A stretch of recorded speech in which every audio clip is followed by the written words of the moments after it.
দেশ চালানোর যোগ্যতা আসলেই ইয়াজিদের ছিল। দেশ চালানোর যোগ্যতা আসলেই ইয়াজিদের ছিল। কি বুঝাইতে চাও?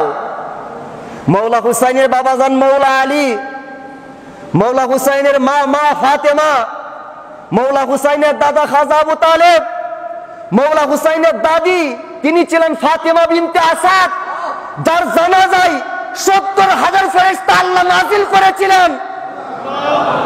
মৌলা হুসাইনের নানা রহমাতুল লিল আলামিন, মৌলা হুসাইনের নানি মা খাদিজা, তার চাইতে কিসের যোগ্যতা পৃথিবীতে? কার যোগ্যতা আছে সামনে তারা?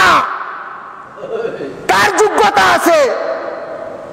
যারা জান্নাত চালাইবেন, যারা জান্নাত চালাইবেন, তাদের সামনে দেশ চালানোর কিসের বাহাদুরি তোমার? বলতেছো মৌলা হুসাইনের যোগ্যতা কম। আমার মৌলা হুসাইন তো জান্নাত চালাইবেন। কি চালাইবেন? বলেন কি চালাইবেন? এজিদের বাপ মুয়াবিয়া, এজিদের মা খ্রিস্টান, এজিদের দাদা আবু সুফিয়ান। উহুদের যুদ্ধের দিন আবু সুফিয়ান বলেছিল আমেনাকে, আমেনা বুঝেন? আমেনা মানে দয়াল নবীর মা। কয় আমেনার কবর খোঁড়ো, লাশ তুলো, আগুন দিয়ে পুড়িয়ে দাও। আর রাহিকুল মাকতুম নিয়ে আসেন। আবু সুফিয়ান বলেছিল আমেনার কবর খোঁড়ো, লাশ তুলো, আগুন দিয়ে পুড়িয়ে দাও। এজিদের দাদা সেই আবু সুফিয়ান। এজিদের দাদি হিন্দা। হিন্দাকে আমার দয়াল নবীজির চাচা হযরত আমির হামজা রাদিয়াল্লাহু তাআলা, ওনাকে শাহাদাতের পেয়ালা পান করিয়ে বুক চিরে কলিজা বের করে চিবিয়ে খেয়েছিল। তার নাম হিন্দা। আজকে তাদের প্রতি আপনার এত দরদ, এত ভালোবাসা।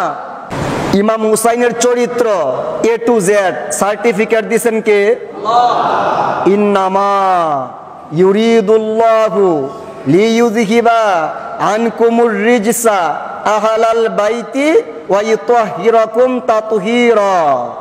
আমার আল্লাহ বলেন এই 5 জনের চরিত্রের সার্টিফিকেট আমি আল্লাহ কোরআনের মধ্যে দিয়ে দিলাম। ইমাম হুসাইন পাক না না পাক? বলেন পাক। সার্টিফিকেট দিয়েছেন কে? সার্টিফিকেট দিয়েছেন কে? এজিদ এমন কোন রাত নাই যে রাতে মদ খাইতো না। এমন কোন রাত নাই যে রাতে পর নারীর সাথে ঘুমাইতো না। এজিদ কি করত? মায়ের সাথে বিয়ের প্রচলনের ব্যবস্থা করেছে। যেই সমাজে যেই ইমাম একবার এজিদের পক্ষ নিবেন, লাথি মারবেন, ডাইরেক্ট লাথি মারবেন। বেটা এজিদের পক্ষ নাও, এটা হুসাইনের বাংলাদেশ। এটা কার বাংলাদেশ? বলেন কার বাংলাদেশ? এজিদ মদ খাইতো। জিজ্ঞেস করা হইতো কিরে মদ খাও কেন? সে বলতো মুহাম্মদী শরীয়তে হারাম, ঈসা শরীয়তে জায়েজ।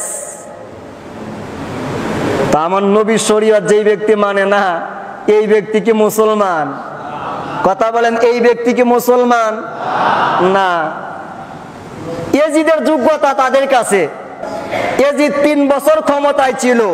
প্রথম বছর, কোন বছর? প্রথম বছর এজিদ ইমাম হুসাইন রাদিয়াল্লাহু তাআলা আনহু উনাকে হত্যা করছেন। শুধু উনাকে হত্যা করেন নাই, 6 মাসের বাচ্চা শিশু আলী আসগরকে পর্যন্ত হত্যা করেছেন। আমার নবী কমপক্ষে 27টা যুদ্ধ করেছেন, নিজে নেতৃত্ব দিয়েছেন। একদিনও তো একটা শিশু বাচ্চা হত্যা করে নাই। কারো ফসলে আগুন লাগায় দেয় নাই, কারো মন্দিরে আমার নবী আক্রমণ করে নাই। কারবালার পরে আমার দয়াল নবীর বংশকে হাঁটিয়ে হাঁটিয়ে নেওয়া হয়েছে, তাদের পর্দা কেড়ে নেওয়া হয়েছে। তারপরেও যদি আপনার মুসলমান বলেন, তাহলে কাফের কে? মদিনায় এজিদ 2য় বছর আক্রমণ করছে। আর দয়াল নবীর মসজিদে নববীর মধ্যে সে আক্রমণ করছে।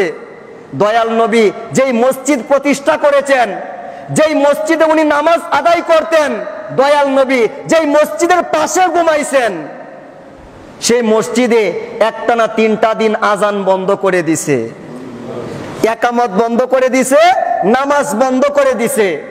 বাইতুল মুকাররমের ইমাম সে যদি মদিনা শরীফে গিয়ে আজান বন্ধ করে দেয়, আপনি কি তাকে মুসলমান বলবেন?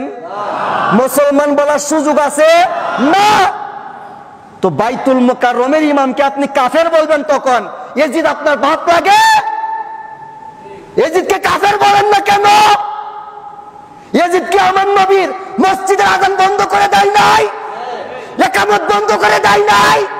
নামাজ বন্ধ করে দেয় নাই? ইয়াজিদকে কাফের বলেন না কেন? ইয়াজিদ আপনার কি লাগে? 3 দিন আজান বন্ধ করে দিল, একামত বন্ধ করে দিল, নামাজ বন্ধ করে দিল। মসজিদের ভিতরে মানুষ হত্যা শুরু করলো। 10,000 মানুষকে হত্যা করছে। কয় হাজার? 10,000-এর ভিতরে 700 জন ছিল আমার নবীর সাহাবী। আজকে বেটা বলো সাহাবীদের সমালোচনা করা জায়েজ নাই, সাহাবীকে হত্যা করছে সে তোমার বাপ লাগে? সাহাবীর সমালোচনা জায়েজ নাই, হত্যা করা জায়েজ। তোমার বাপ ইয়াজিদ যে হত্যা করলো 700 সাহাবী, কথা বলো না কেন তার বিরুদ্ধে? কে তোমাকে আটকায়? কিসে তোমাকে আটকায়? 700 সাহাবীকে হত্যা করছে। আমার রাসূলুল্লাহ বলেন, মদিনা সম্পর্কে যেই ব্যক্তি একবার বাজে মন্তব্য করবে, তার ঈমান মাটির সঙ্গে মিশে যাবে, পানির সঙ্গে মিশে যাবে। সেই মদিনার মা, মদিনার বোন, তাদের উপরে ইয়াজিদের বাহিনী সওয়ার হয়েছে, গণধর্ষণ চালিয়েছে। 1 বছর পর 1000 মহিলা বাচ্চা প্রসব করেছেন, যাদের কোনো স্বামী ছিল না। ইয়াজিদ বাহিনী তাদের উপরে এত গণধর্ষণ চালিয়েছিল, যাদেরকে বলা হতো আওলাদে হাররা। কি দোষ করেছিল সেই 1000 মহিলা? মদিনার মহিলা, যেই মদিনার মাটির মর্যাদা আল্লাহর আরশের চাইতে বড়, সেই মদিনায় ইয়াজিদ আক্রমণ চালাইছে, 10,000 মানুষকে হত্যা করছে। 3য় বছর সে কি করলো? আপনি না কাবা শরীফকে এত সম্মান করেন, কাবা শরীফ এত কালো ছিল না। কাবা শরীফের হাজরে আসওয়াদ এত টুকরা টুকরা ছিল না। কেন হলো? ইয়াজিদ 3য় বছর সৈন্য পাঠায়া কাবা শরীফের মধ্যে মিনজানিক পাথর মারছে, কাবা শরীফের গিলাফে আগুন ধরাইয়া দিছে। ইয়াজিদ 3য় বছর কাবা শরীফের মধ্যে হামলা করেছে, কাবা শরীফের মধ্যে আগুন দাও দাও করে জ্বলতেছে, কাবা শরীফ কালো হয়ে গেছে, কাবা শরীফের হাজরে আসওয়াদ টুকরা টুকরা হয়ে গেছে। যেই ব্যক্তি কাবা শরীফে আগুন জ্বালাইয়া দেয়, সেই ব্যক্তি কি মুসলমান থাকতে পারে? কথা বলেন, মুসলমান থাকতে পারে? আর সেই কুকুর ইয়াজিদকে যারা হযরত বলে, এরা কি পীর সাহেব না পেশাব? বলেন পীর সাহেব না পেশাব? যারা বলে ইয়াজিদের যোগ্যতা বেশি, এরা কি মুফতি নাকি জাহান্নামী? বলেন মুফতি নাকি জাহান্নামী? তাদের মুখোশ উন্মোচন করেন।